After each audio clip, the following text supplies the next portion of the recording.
Okay. Staying. So the next,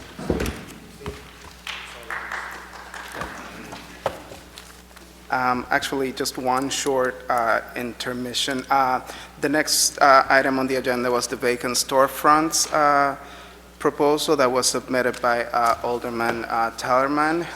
He wasn't able to be here today, so he has asked me to table this agenda item until he is here next month to present his point of view to the council. So I'm looking for a motion to table. Motion. Second? Second. All in favor? Aye. Opposed? Okay. Now we're moving on to housing. I've got another letter for you. This one you don't have yet, so I'm going to read it, but I'm also going to pass it around so you can see it. Enough for everybody. Maybe one. So dear council members, as you are aware, the City of Kingston recently completed a citywide rental vacancy rate study, which was conducted by CGR, which is a nonpartisan independent research organization out of Rochester, New York. The enclosed finished study, so earlier we were able to send all of you a copy, and I believe you have printed copies of the study. This study is also now on our website on tonight's agenda, so folks from the public can click on it and download it. The enclosed finished study determined that the vacancy rate in the City of Kingston is 6.7% and therefore does not qualify our community to opt into the Emergency Tenant Protection Act legislation at this time. While the current vacancy rate reported in this study does not reflect a housing emergency as defined in the New York State Emergency Tenant Protection Act, it is clear that our available housing is severely limited and unaffordable for many people in our community. While we cannot opt into the EPTA at this time, there is a variety of legislative actions the City Council can take to make an impact on our local housing issues. I urge the Council to consider taking actions on the following initiatives in the coming months. The first is to amend the city's landlord registration and inspection law to increase the frequency of the city's building safety department's health and safety inspections from once every 2 years to once a year for buildings with 6 or more units. This would allow the city to better monitor the health and safety of these apartments, as well as to annually collect its own occupancy data and monitor vacancy rates, basically ourselves. The second is to adopt short-term rental regulations, which limit and regulate the large number of non-owner occupied short-term rentals that are greatly impacting our current housing market and which are currently exempt from inspections. The third is to adopt tenant support legislation, which could provide tenants with financial protections in the event that they are forced to leave their apartment due to health and safety issues within their building. And the fourth is to amend the city's zoning code to require a 10% affordable housing requirement for all new rental apartments constructed within the city. While we plan to undertake a comprehensive review as part of our upcoming rezoning project, this immediate stopgap measure will encourage the construction of new affordable units in the city.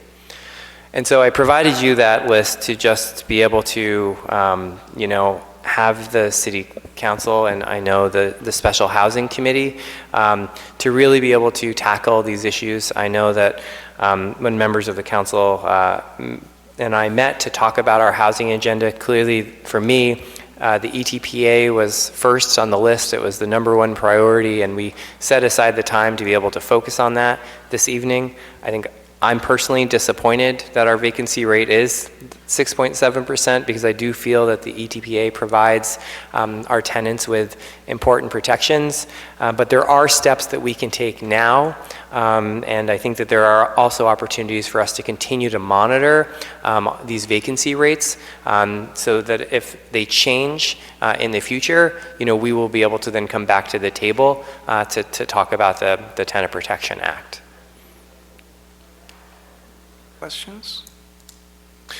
So the dilemma with the survey is that the ETPA actually does not have a mechanism for figuring out this rate, right? That's the Correct. first problem. Yeah, so the state legislation does not provide any guidance whatsoever other than the questions they ask. There's basically 3 questions. Is the apartment occupied? Is it vacant? Or is it under renovation? And so there's really no teeth in the ETPA legislation that requires a community or requires a property owner to participate. It doesn't give us warrant powers to be able to go in under the ETPA. It doesn't require rent rolls to be provided with names and rents.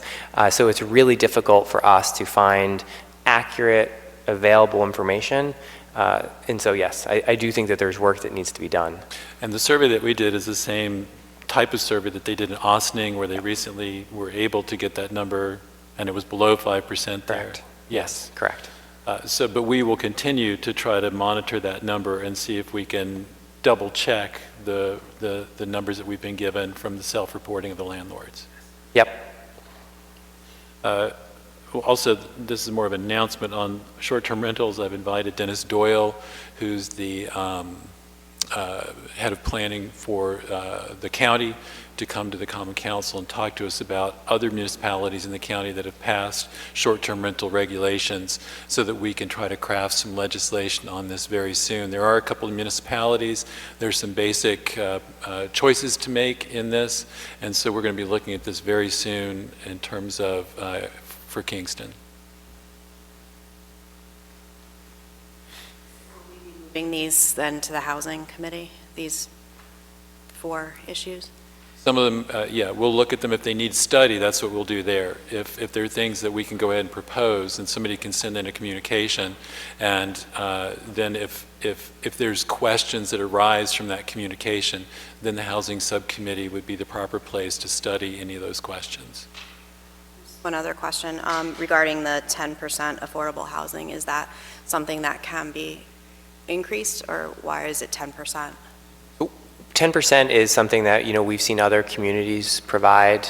We currently have a 20% requirement for those that adaptively reuse an existing building in very small certain sections of the city.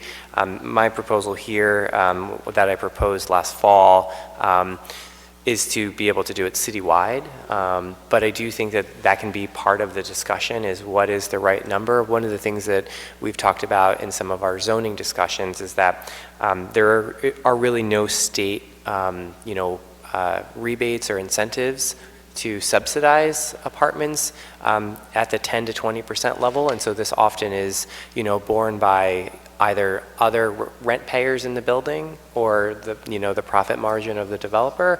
And so at some point there is that what is the right approach, and so we're really open to that discussion because sometimes communities also provide density bonuses, so that if you're willing to provide more than 10%, you could then build a little taller or build a little wider.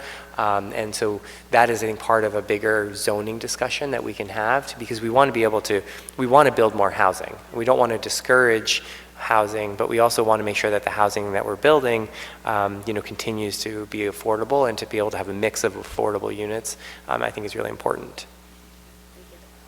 Good, and we can also look into the possibility of things like generic environmental impact statements to try to speed development, particularly for low-income workforce and affordable housing. That's a great idea. Yes, okay.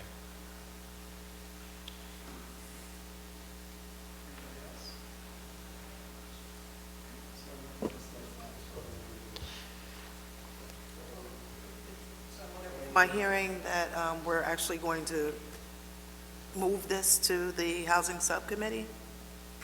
This issue here, this housing issue, or? Well, some of the things that require some study. So, for example, the 10% affordable housing.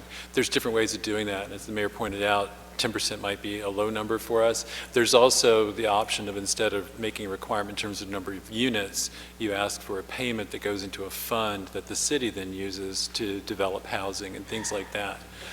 So as far as I'm concerned, we've got to follow some of these short-term things. So short-term rental legislation, for example, we've got several models.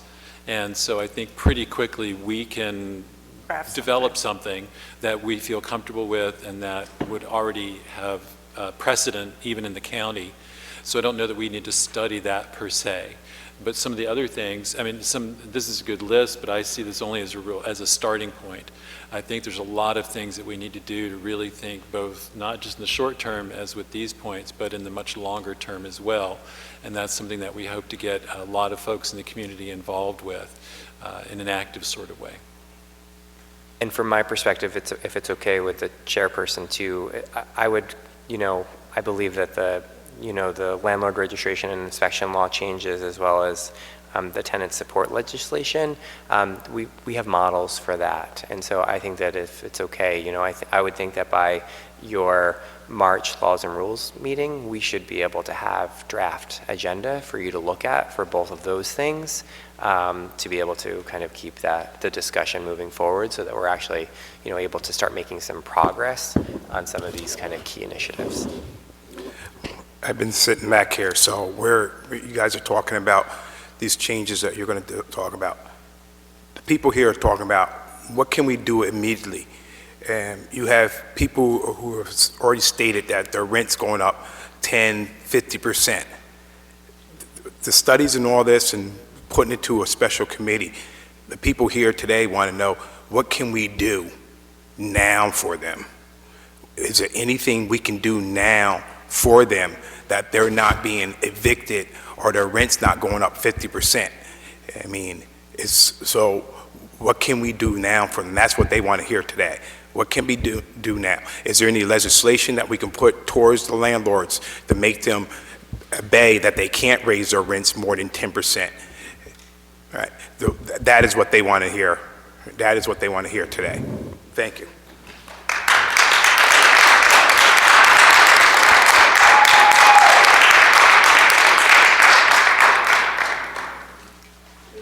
Do you have it? I mean, For the record, I agree with you, Alderman. Yeah. And so, I mean, I think that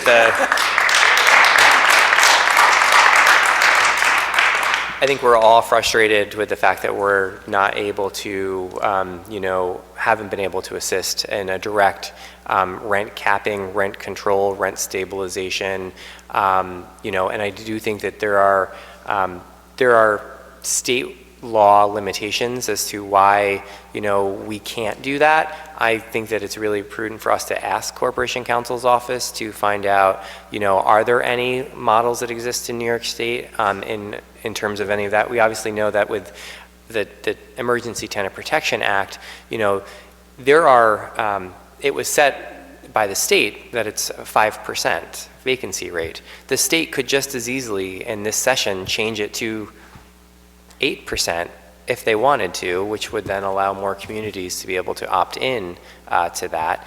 The state could also pass things like good cause eviction, which would allow communities like ours to, not have someone be able to get kicked out just because. If you're paying your rent and you're doing a good job, you shouldn't have to worry that your lease is not going to get renewed. And so those are some issues, but it is, I think we all have found, because I think if we all had a silver bullet for this, we would have enacted something a couple of years ago when this was, coming up. And so we kind of put we were excited that the state took some really important steps related to housing. But I think one thing that we can do as a community is come together and say that, 200% rent increases are not welcome here in Kingston. And, I think that there are a lot of really great landlords that don't do that, who only raise rents 3% a year or less. And those folks need to be praised. And the folks that are raising rents $250, $300, $400, per month need to be called out for that. And I think that public pressure is really one thing that, we can continue to build. And thankfully, we've got some great tenant organizations in the city that have already organized people and have gotten them engaged and have got them communicating about this issue to not just us, but to other folks in Kingston who aren't renters, so that they understand, the plight. And so I think that that's really good. But I think that, unless our lawyers can find, as well as any of the advocates in the room can find what are steps that we can take, I think all of you have been willing to listen, understand what those issues are and act if you can. And so I think that we're really open to that. I think you guys are all open to that. Again, it's all kind of in your court here as the lawmakers to figure this out. But again, my administration is here to support you. And, you know, as part of our reorganization of, you know, our government structure, we're going to be moving forward, hopefully, to hire a new director of housing. And so we're going to also have some more administrative support to be able to help move some of these important issues forward. I have a follow-up, and then Alderman Davis. Is there any type of legislation we can adapt to make that? When I got that email saying that somebody was threatening to raise their rent 200%, I couldn't believe that that was legal. Yeah, again, I haven't seen any legislation in New York that allows communities to regulate rent increases at a local level. And if that exists, you know, I'm sure we can find it. We have resources at the state level, at the New York Conference of Mayors and other places that we can check who they follow all of the codes in the city, in the state. And so, you know, we can definitely ask, but my understanding is I have not seen any legislation that can be passed locally to control rent spikes or rent increases or those type of, you know, huge cost increases. My follow-up was, when I just looked at the survey real quick, and so it was a number of units or property owners who did not respond at all. And so would that have really changed if we had gotten everybody to So they did that calculation, and so if everyone that they assumed in the survey that if you didn't respond, you know, you actually would count as fully occupied, which would help our number. And so with all of that and with the whole rest of the remaining units, that it was a little over 100 that didn't respond, 100 units, that would have brought this down to 5.8%. So still not below the 5% number. And so that's, again, why I think it's really important for us as part of not only improving health and safety of our residents by getting our inspectors in these buildings more often, is that we will be able to create our own vacancy rates, because as part of the inspection process, they'll be able to identify, is the property, apartment vacant, is it occupied, or is it under renovation? And that can all be done, you know, by our building safety officers while they're checking for smoke detectors and fire alarms and all of that. And so that can be something that can easily be amended into our code, that can become a yearly process, and then we'll be able to have an annual you know, vacancy rate. And I haven't seen that done in other places yet either, so that would be a good thing and a new thing for us to try. And that would give us some Yearly teeth data. to be able to Yes. go in there without, and these property owners saying that we can't, but we would be able to, we would Yes. have to go in there. Yes, currently we can go in once every 2 years. And that's, again, the city council can amend that and make it, and again, I think it will also help improve, you know, tenant health and safety, because again, visiting an apartment once every 2 years, you know, sometimes isn't enough, at least with some of the cases that our building department has to deal with. Not everyone, again, there are, you know, good landlords out there that care about their tenants, but then there are some that don't. And I think that having this additional precaution in place could go a long way in helping. And that's something we could enact fairly quickly. Next month. Mm-hmm. Yep. So it's really nothing we can really tell these folks right now about in regard to these lease or anything like that. To sign them, to not to sign them, to, I mean, I guess not pay the rent, pay the increase, not pay the increase. That's the frustrating part, I guess. And I see that our hands are tied in regard to, I guess we were all hoping that this would come down below 5%, which then we would have some teeth to be able to go after this. But I think the folks out there are just looking for some directional, what can be done, what can they do next? I hope that it's very disappointed that the vacancy study came back high and that we can't enact the ETPTA. But I'm hoping now that maybe the landlords will back off and stop being so predatory and adjust their increases back down. Yeah. I'm sure some of them are very excited by this news, and it's very, very unfortunate, which I know you all are probably disappointed.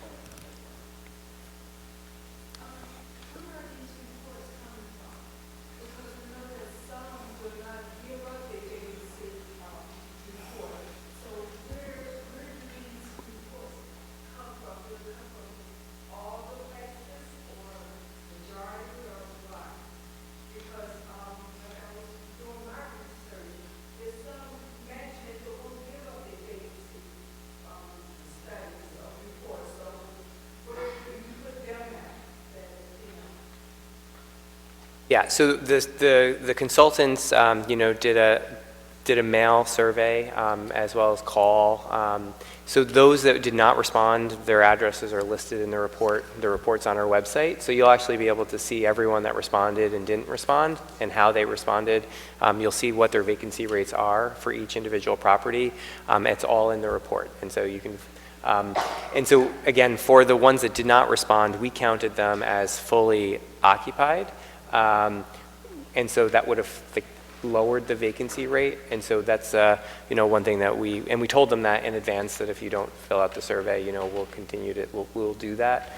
So again, I think that they used, their best practices that they could. But again, we do find that the ETPA legislation provides really no guidance and no teeth, and so that's a big issue, with these vacancy surveys, is that they're self-reporting, and so people, and again, that's why if we get into the business of tracking vacancy rates ourselves, I think it provides a much better, and much more trustworthy number, because we're actually sending our inspectors in.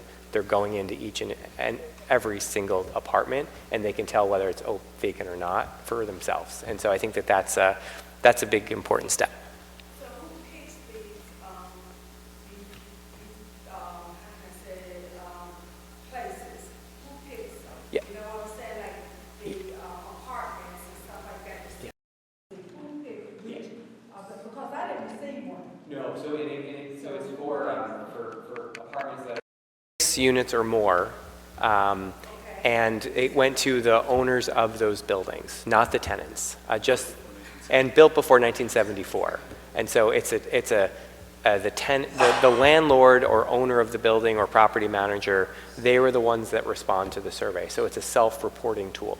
Okay, so you're sending it to the landlord? Yes, correct. Yep. Okay. Yep. Yep. Okay, Yep. so I can see how the numbers are. Yeah. Right. Because the tenants, they Yeah. get, or vacancy, like in my unit, if I'm living beside a unit that's vacant, that can't be reported. Right. How about a landlord? Yeah. Inspection. So, we'll have to, I don't know the specific code, what the fee schedule is, but there are fees related to the health and safety inspections. I don't know what they are, but the property owners, I believe, do pay as part of our rental registration law. But we'll have to check that when we go to actually provide you with the details of the change in the code.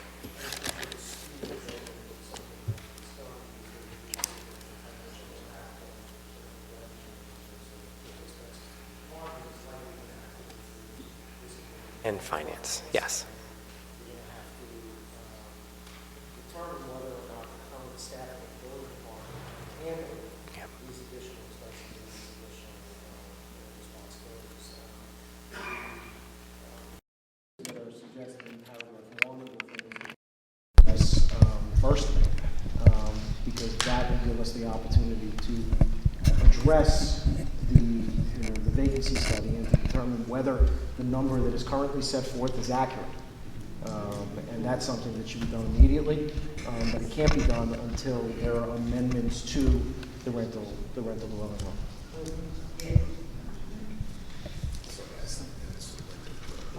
So someone should send a communication for next month requesting amendments to that particular section of the code. And anyone who was interested in doing that can certainly contact my office, and we can outline I mean, it's very minor changes to the language that's there now. I know, and we can certainly set forth what needs to be changed. It's not just a matter of increasing the frequency. It's also a matter of linking the language that currently exists with regard to the landlord maintaining occupancy and vacancy studies and numbers, and giving us access to those numbers that they currently are supposed to maintain. So, I mean, it's minor language, but it's significant in its impact. Well, if you can stay a second afterward, let's sit down, because I'll come and we'll figure out a time to meet so we can do that. All right, so since there's no action we can think about this now, I will look for a motion to table this that the mayor has presented. Motion. All in favor? Opposed? Thank you. Thank you, Steve. Yeah. Terrible. Okay. Dan Baker? Dan?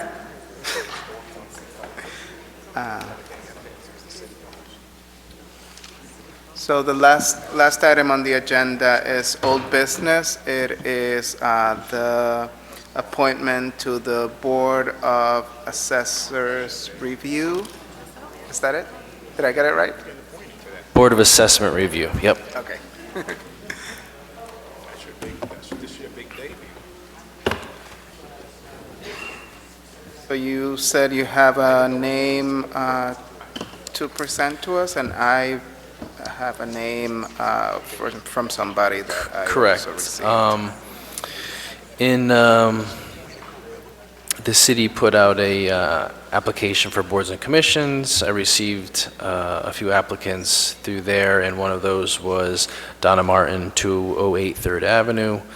I spoke with her late last week, explained to her the responsibilities of the Board of Assessment Review, the training date, the meeting dates, and also the deliberation times. And she seemed receptive, and I want to quote her resume incorrectly. She's a former, I believe, paralegal, and has some form of real estate background. So she seemed receptive. She didn't necessarily, quote unquote, apply to the Board of Assessment Review. There's other boards she listed as a request, but I spoke with her and she seemed receptive of the idea. And so I propose her name to you for appointment to the Board of Assessment Review. And also I sent an email out last week that Bernard Matthews, known as Bernie, one of our attendants here to a lot of our meetings, he informed me the week prior, I believe, that he was going to be unable to fulfill his last year of his term. So we now have to fill that term. Just want to publicly say I want to thank him for his service to the Board of Assessment Review. I believe it was somewhere near 15 to 20 years on the board. He's also a former ZBA member, also a former planning board member, and you know, committed to the community. So I want to publicly thank him for his service on the Board of Assessment Review. He's been a good guide for a lot of new members there. So we do have to fill his term ends 9/30 of this year. So we have to have one person fill that, and then one person fill a 5-year term. So I will leave that to you as to who's going to fill what. If you have any further questions for me, And then, did you get the information from the second person? I did not. Okay. Oh, I spoke with Alderman Davis. I believe he also has spoken with you, and I believe he has a proposal, or you. I just have the name, address, and contact information, if you want to take that.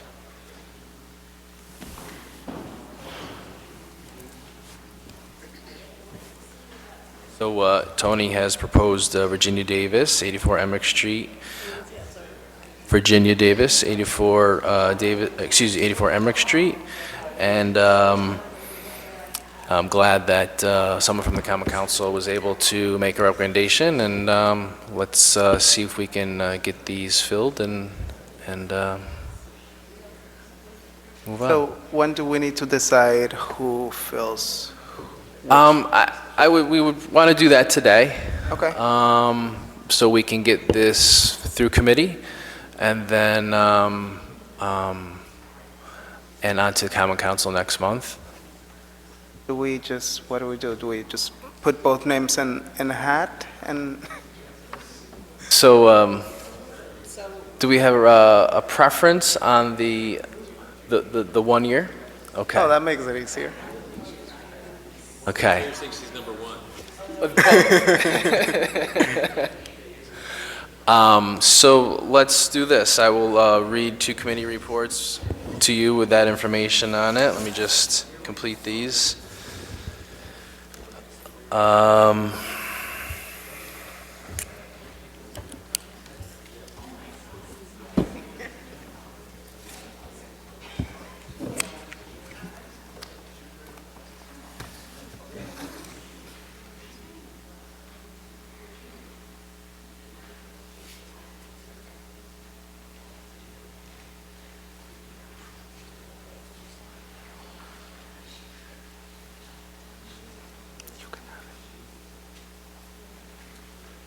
So I'll read them and then I can pass them out to you and you can review. Pursuant to Real Property Tax Law 523, appoint Donna Martin, 208 3rd Avenue, to the Board of Assessment Review with a term ending 9/30/24.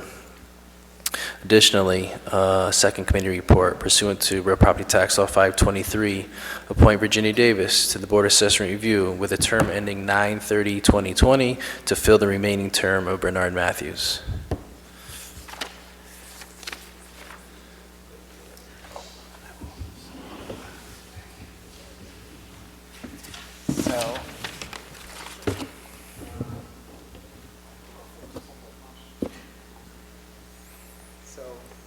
The appointment of Donna Martin for the Board of Assessors Review. I'll call for a motion.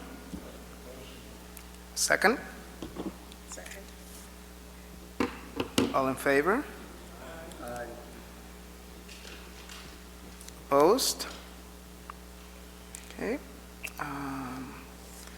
And then motion to appoint Virginia Davis to the Board of Assessors Review. Okay, all in favor? Aye. Oppose? Okay.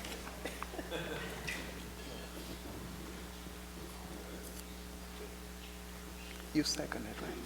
Yes. No. Rennie second. No, for the second one. You motioned and you... Rec, Yeah. okay.